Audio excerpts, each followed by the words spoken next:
आप पत्थर की मूर्ति से क्यों जी चुराते हैं? आप मनुष्य मूर्ति से क्यों प्रेम करते हैं? अरे जवाब पुजारी आज मुझे जवाब देते। ये भूल है, ये भूल है। जो भी होगा महाराज जी बता दो। भाई मुझे कुछ समझाने के लिए कहना पड़ता और मैं कहता भी हूं कि व्यक्ति विशेष कोई चमत्कार नहीं है। बार बार कह रहा इस स्थान का चमत्कार है, यहाँ की रज का चमत्कार है, ये सिद्धपीठ का चमत्कार है, और मूर्ति अंदर बैठी है उसका चमत्कार। आपकी बात समझ में नहीं आ रही? मैं जबरदस्ती इस मृतवान शरीर से मुझसे कुछ मत कहलवाओ। अरे मैं स्वयं तो बता रहा हूं, तुम्हें मार्गदर्शन कर रहा हूं। मेरी बात अगर मानते हो, हकीकत यही है कि ये बैठे हुए आप उनके सामने गिड़गिड़ाओ, रो, अपनी बात पूरी कहो। अधिकार है आपको बात कहने का, क्योंकि ये संकट मोचन है। इनको परमात्मा ने पूरा मौका दिया, अपना संसार को भगवान इनको सौंप के गए। आप इनसे बात करो, आप बात करना जानते ही नहीं। महाराज आपकी बात में बहुत कमी है। मैं एक और बात बता दूं, जय श्री राम। अरे जय श्री राम, जय जय श्री राम। नंबर 1, कृष्ण जैसा कोई मित्र नहीं,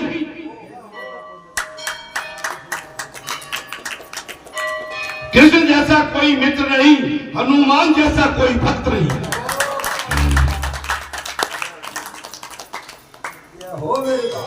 कृष्ण तरी का कोई मित्र नहीं, हनुमान जैसा भक्त नहीं, और श्रवण जैसा पुत्र नहीं, श्रवण कुमार जैसा कोई, और श्री राम जैसा कोई पति नहीं।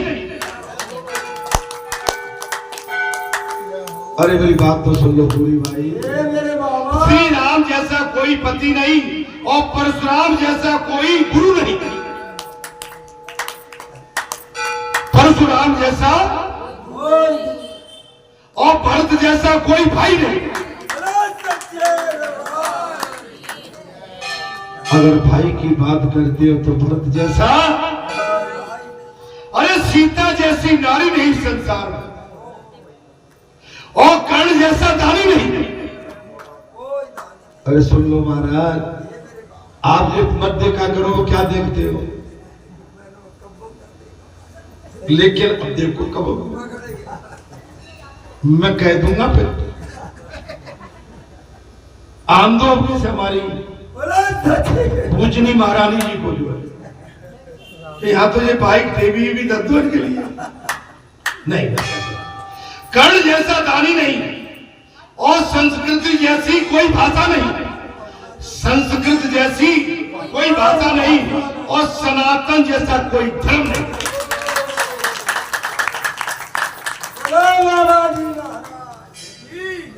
और भारत जैसा कोई देश नहीं, भारत जैसा कोई देश नहीं। तो अब तो सीताराम बोलना पड़ेगा ना। अब बताइए आप, हमारा कुछ अच्छी बातें देखा करो, अच्छी बातें लाया करो। मैंने जो कहा है इसकी फोटो कॉपी करा दे, ठीक है? लो मैं फिर ले आऊंगा।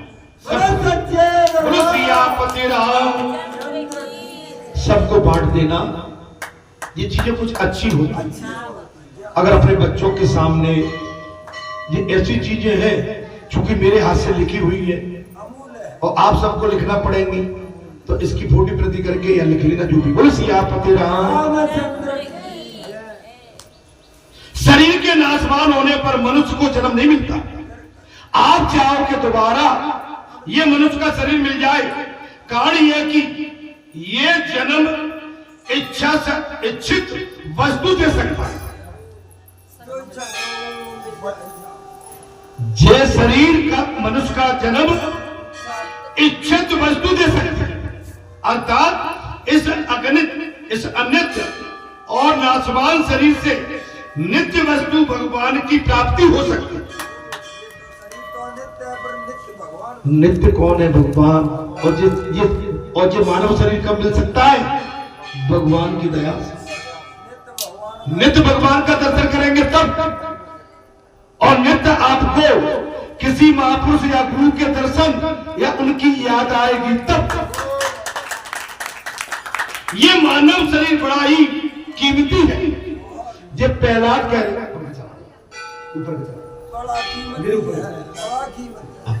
महाराज, ये मानव शरीर, ये प्रहलाद जी अपने मित्र मंडली से कह रहे हैं, हे मित्रों, ये मानव शरीर बड़ा कीमती है। ये मानव शरीर बुरे भैया बहुत कीमती है।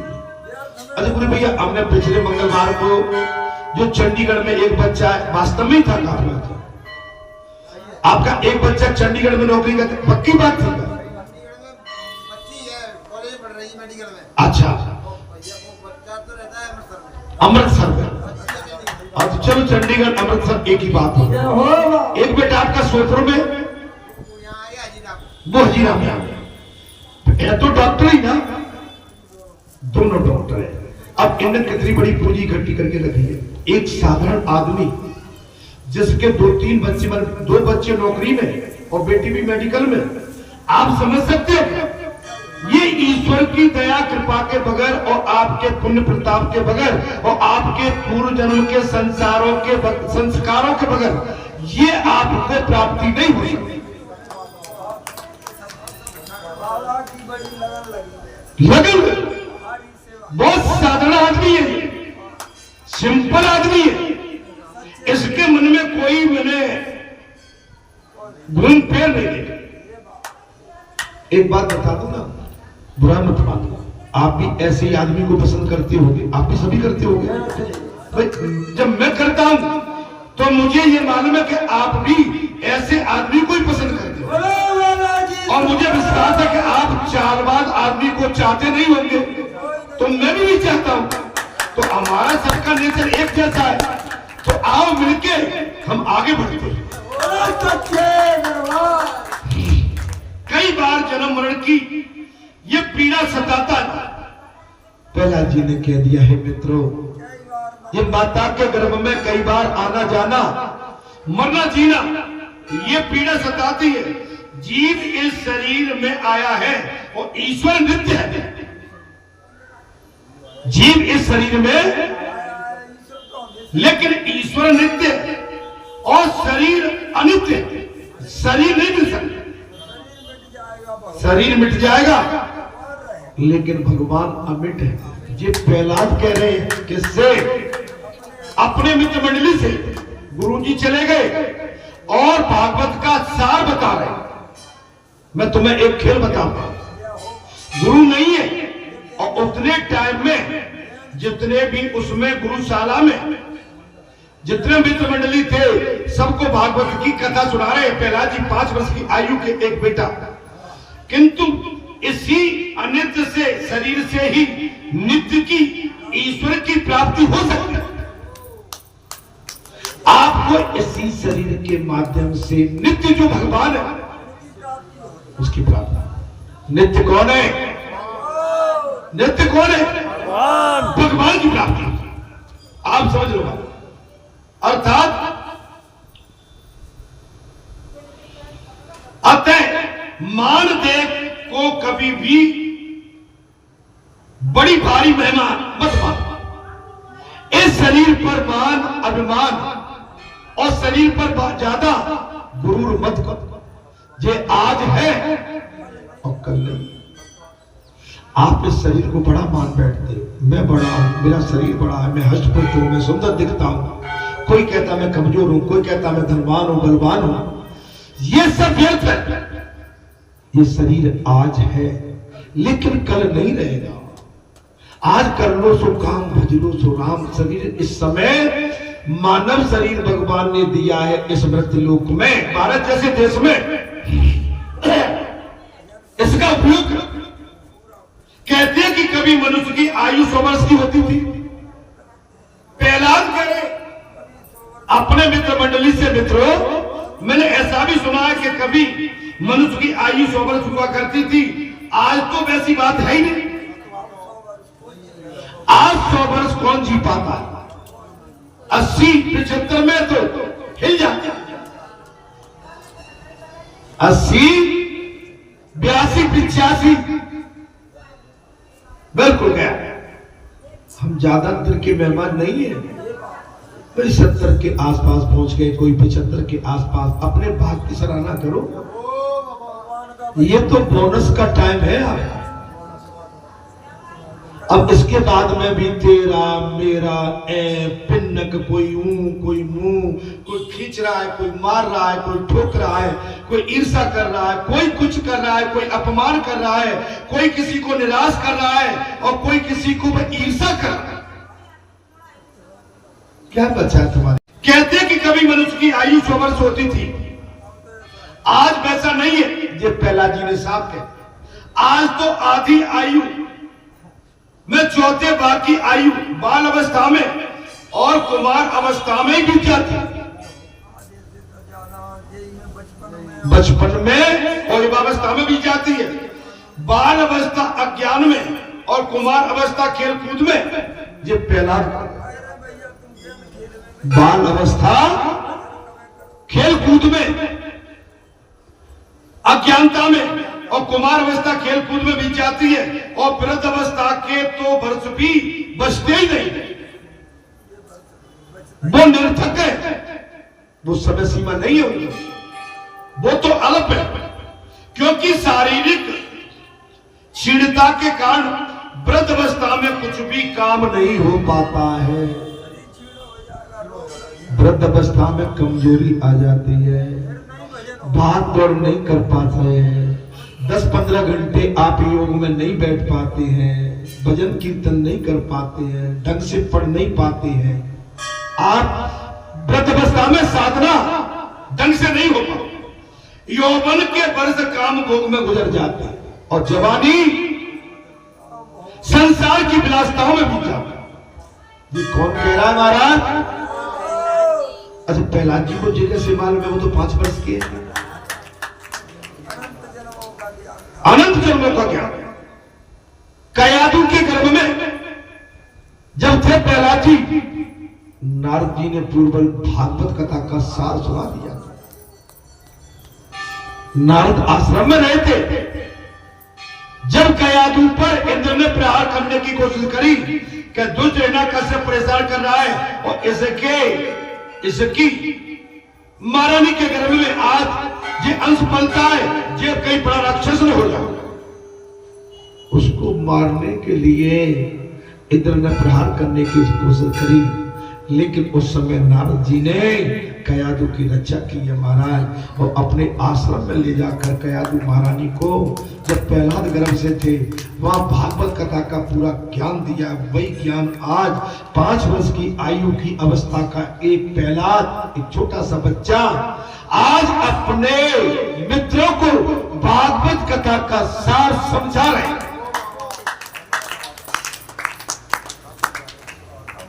कल मैं यहां से लौट के गया, फिर मुझे कुछ सामान प्रसाद वगैरह लिया नहीं था, भोग 1 समझ।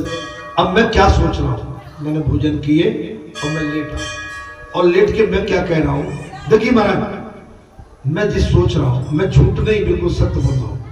मुझसे जो बोलता था ना, दाता तू, तो मैंने वो कहा है, और महाराज एक दूसरी सांस नहीं है, और फिर वो आके बैठ गया, दाता तू, दाता तू।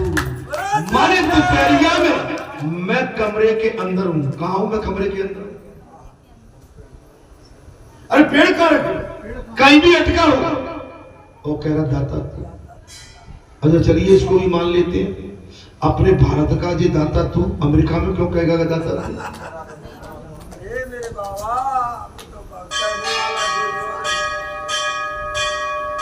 मैं आपसे सिद्ध कहता हूं, जब मैं इसको सुनता हूं तो आज मैं कह ही देता हूं, आज मैं कह ही देता हूं। वो मुझसे जो कहता है अब तुम चलो,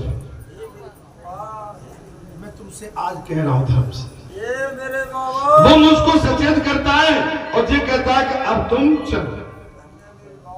अब क्या करे? चलो। मन में आपसे सत्य सत्य कह रहा हूं, इसलिए कारण यह कि अब हमारे मन बार बार आता है, एक ही रिटर्न लगाता है, न तो मैं दाता हूं न तू हूं, लेकिन मेरा मन कहीं दूर पहुंच जाता है और कोई मुझे लगता है कि मुझे जोर से आवाज दे के बुला रहा है कि अब लौट आओ भाई, आ जाओ, ये मेरा संकेत है, आ जाओ लोग। और इन शेष वर्षों में कल्याण की साधना कब और कैसे करेंगे? अब आपका जन्म तो मारा काटी में, इधर की व्यवस्था में, खाने में, कमाने में और बुढ़ापे में आप अब क्या कर पाओगे? भजन कर।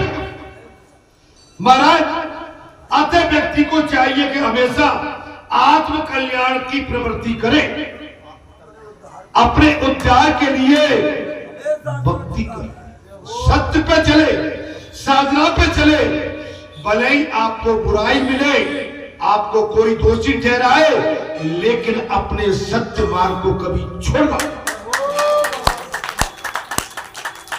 अगर आपने उनके भय से आपने सत्य छोड़ा, आपका विनाश प्रारंभ हो जाएगा, कहीं के नहीं रहोगे। आपने जिस कपड़े को अच्छे से धोया और धोने के बाद फटकारा और फटकारने के बाद हाथ से गिरा तो मिट्टी लगी,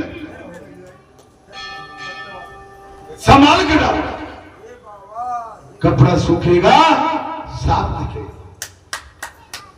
ऐसे जीवन है। आपने मेरे साथ बैठ के 25 साल का सत्संग किया है और 25 वर्ष का ये सत्संग आपके लिए व्यर्थ नहीं जाना चाहिए।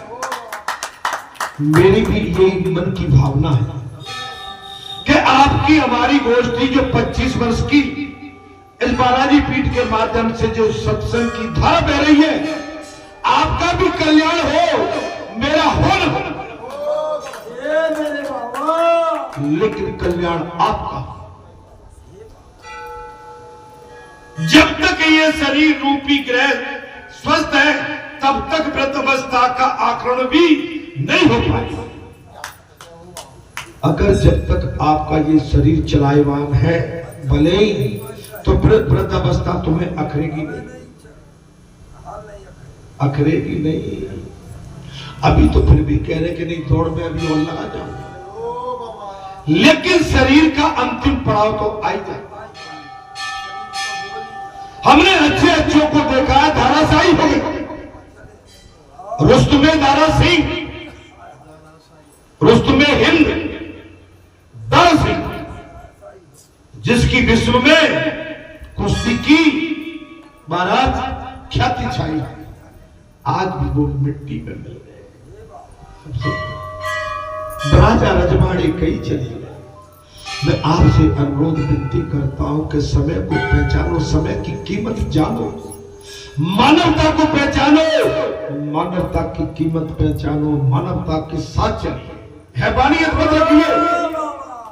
ये मिट्टी का डेला है, इसका विनाश होना तय है, लेकिन इस शरीर से कुछ अच्छे काम करो, व्यर्थ में अपना समय अन्यास मत करो,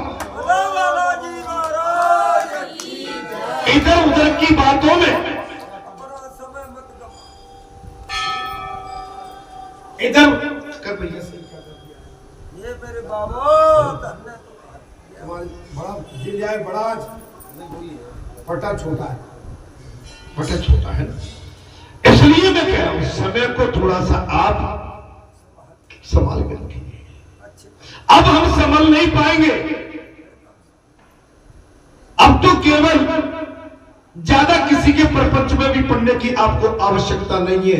अब तो ये संकल्प ले लो, अगर प्रपंच में पढ़ोगे तो उसमें भी आपको कहीं न कहीं दाग लगी, क्योंकि संसार बेरहमी है, बेदर्दी है, निर्दयी है, आप पर प्रहार करेगा और प्रहार करते करते आपने भी प्रहार कर दिया तो आपकी जो भी भाव भक्ति है उसका भी निरादर हो जाएगा। वो तो नहीं पछताएंगे, लेकिन हमें पछताना पड़ेगा। मैं बहुत नीति की बात कर रहा हूं, इस संसार में आप किसी से उम्मीद मत रखिए।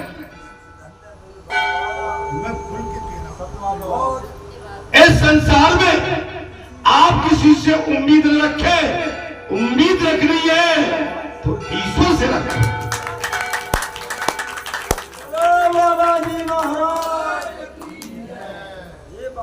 आज मैं सोच रहा था, अभी अंदर बैठा, 4 महीने बचे हमारी भागवत कथा को, 5 महीने, 1 महीना तो निकल गया। हमारे बाबा के धाम में हमारे जीवन होते हुए जो हमारा आखिरी संकल्प ही होगा, लगभग मैं जानता हूं। भागवत कथा, श्रीमद् भागवत कथा बाबा के प्रांगण में होगी और इसकी हमको पुरजोर तैयारी करना पड़ेगा। ईंधन की, लकड़ी की, धन की, धान्य की, सभी बात, क्योंकि जब 25 साल बाद आज पुनः 30 अक्टूबर 2025 गुरुवार का दिन है, भागवत कथा बैठेगी। 5 नवंबर ठाकुर जी की कार्तिक की पूर्णिमा के दिन आप राम लेके उसका भंडारा किया जाएगा। 25 साल बाद तो भैया 25 साल के बाद में हमारा पूरा जीवन निकल गया, हमारा यौवन निकल गया, हमारे पास समय नहीं है। जब तक भगवान ने सांसें दी है 25 साल, मुझे 30 अक्टूबर देखो, जब तक हमारी सांसें चलती है तो हम इसको बड़े प्रेम से, आस्था से, श्रद्धा से, भाव से, भक्ति से, जैसी बाबा की कीर्ति है, जैसे बाबा का नाम है, जैसा क्षेत्र का नाम है, जैसा आपका सब स्वभाव है, मेरे जुड़े हुए मेरे भक्त, मेरे श्रद्धालुओं का भाव है, आप अभी से अपनी व्यवस्थाओं में जुट जाओ। धीरे धीरे, एक साथ व्यवस्था पूरी नहीं हो पाती, धीरे धीरे, जैसे मैंने संकल्प लिया है, मैं 7 दिन का सुंदरकांड होगा यहाँ, और 7 दिन का हवन है, लगातार 7 दिन का सुंदरकांड, 7 दिन का हवन। और व्यास जी महाराज से पूछ लेंगे 11 बजे या 11:30 पर कथा प्रारंभ और 4 बजे कथा प्रारंभ।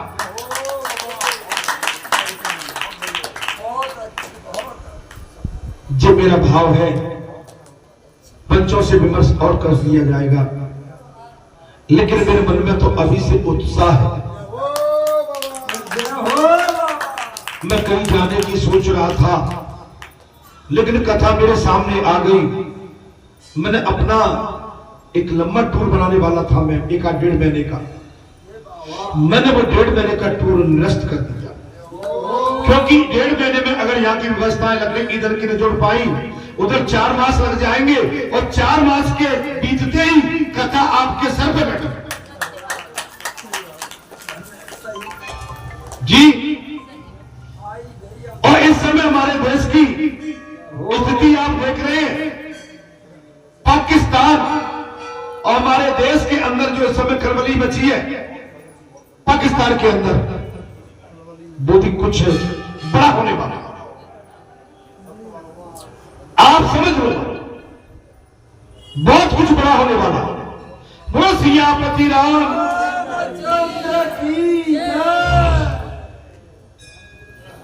जब तक ये शरीर रूपी ग्रह स्वस्थ है, तब तक व्रत अवस्था का आक्रमण नहीं होता। अभी से तैयारी में लगनी है। मूंछ वाले भैया पीछे तुमसे कह रहे हैं, हाँ देखता हूं मैं, यहां लगना पड़ेगा। अगर मुझसे जुड़े हो तो जहां जुड़ना पड़ेगा। या मैं उस समय ये नहीं सुनूंगा कि घर में काम है, जहां काम है वो काम है, इससे बड़ा कोई काम है ही नहीं।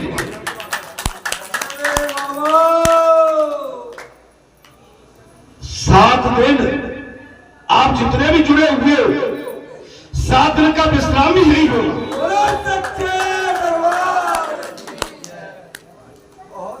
आप समझ लो, इसलिए मैं आपसे अनुरोध कर रहा हूं कि आप सोच समझ के अपना अभी से धीरे धीरे।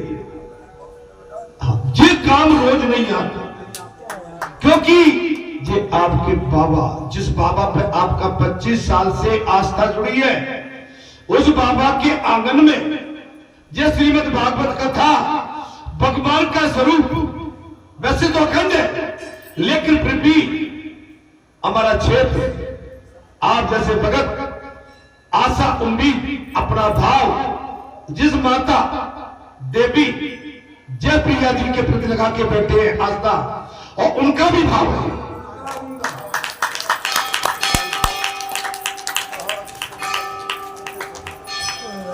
ये हमारे लिए भाग्य की बात है, भजन नहीं भाग्य। हम भजन कभी नहीं मानते, हम किसी अच्छे काम को कभी भजन मानते।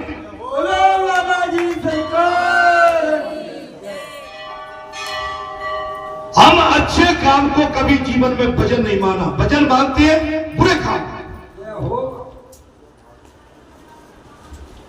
जब तक इंद्रियों की शक्ति भी क्षीण नहीं होती, आयुष का क्षय भी नहीं हुआ, व्यक्ति को चाहिए कि वो जब तक अपने आत्म कल्याण का प्रयत्न कर ले, अन्यथा घर में आग लग जाने पर कुआं खोदने से क्या। प्रहलाद जी ने साथ, अन्यथा घर में आग लग गई तो अब कुआं खोदने का फायदा। हमारे मस्तक को कई प्रकार से भय घेरे रहता है। प्रहलाद जी ने कहा, हे मित्रों, हमारे मस्तक को, बुद्धि को और मन को कई प्रकार से भय घेरते रहता है। अतः ये शरीर तो भगवत प्राप्ति के लिए पर्याप्त है, भगवान के भजन के लिए आप तो जड़ भरत बन जाओ। लेकिन महाराज मैं ये सोचता हूँ, या तो मुझ में कमी है और मैं अपने में मुझ में ही कमी है कि मैं आपको समझा नहीं पा रहा। आप बताओ मैं कौन सी युक्ति करूं, आप कहो तो मैं आपके अनुसार वो युक्ति करके तो प्रयास करूं कि आप ऐसे मान जाओ। आप छिटक जाते हो, आप कभी मन को छोटा कर लेते, आपका मन कभी मलिन होने लगता, आपका मन कभी संशय में चला जाता। ये मेरे बाबा कहीं ये वही तो नहीं, नहीं ये वो नहीं है, अरे ये वो है। अगर वो है तो सही हो, और तुमने कहा नहीं ये वो नहीं तो हमारा सोच खराब, ये गड़बड़। भगवान को आप हल्के में लेके चलोगे, किसी संत को, फकीर को, किसी बैरागी को, किसी महाराज त्यागी को आपने हमने हल्के में सोचा तो हमारा अनिष्ट हो जाएगा। कहीं हल्का मन कभी मत करो। अगर मित्र गरीब है तो मित्र है, जैसे भगवान ने सिद्ध कर दिया मेरा सुदामा गरीब है तो क्या, लेकिन मन तो उसका अमीर है, उससे बड़ा अमीर कोई नहीं है, क्योंकि वो दिन रात मेरा भजन भजता है। जो दिन रात मेरा भजन भजता है उससे बड़ा अमीर मेरे लिए कोई नहीं हो सकता। मैं धन के बहकावे में, बल के बहकावे में, मैं किसी भी अहंकार के बहकावे में मैं पटने वाला और तुम्हारे धोखे में आने वाला नहीं हूं। अरे मुझे तो सुदामा और पहला ध्रुव, मीरा, तुकाराम ये मुझे चाहिए, मैं इनका बन के चलता। आप समझिए मेरी बात। हम कभी कभी अपने मन को बहुत छोटा कर देते, नहीं मुझे अच्छा नहीं लगता है।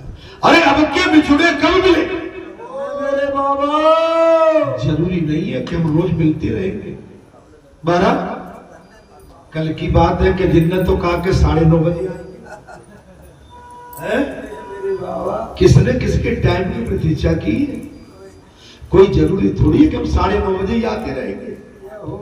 अरे कभी इस संसार से चले गए तो आना जाना भी बंद हो जाएगा। ये मेरे बाबा इस शरीर का, इस मिट्टी का कोई भरोसा नहीं। ये बेवफा है, इसके अंदर जो बैठा है वो वफादार है। ये शरीर बेवफा है, अरे अंदर जो बैठा है वही तो वफा। अंदर बैठा है उसको पहचान लो। ये तो नासवान है शरीर वाले। अरे ये बन गया मंदिर, ये अमर हो गया। गाथा गाई जाएगी। भगवान जाते जाते हनुमान जी को जी जवाबदारी दे गए, पुत्र हनुमान। हनुमान भी जाने लगे, बोले प्रभु मैं अकेला रह के क्या करूं? हनुमान तुम्हें मेरे इस संसार की देखभाल करना है। मेरे संसार में तुम जब तक रहना महाराज, जब तक मेरी लीला पूरी न हो जाए। हनुमान तुम्हें पूरे कलयुग तक रहना पड़ेगा। कलयुग तक हनुमान तुम्हें कलयुग तक रहना पड़ेगा। आज हनुमान जी अपने प्रभु के इस संसार की देखभाल कर रहे हैं। सेवक बनके विचरण करते हैं। इस संसार में 7 चिरंजीवी हैं। कौन है महाराज?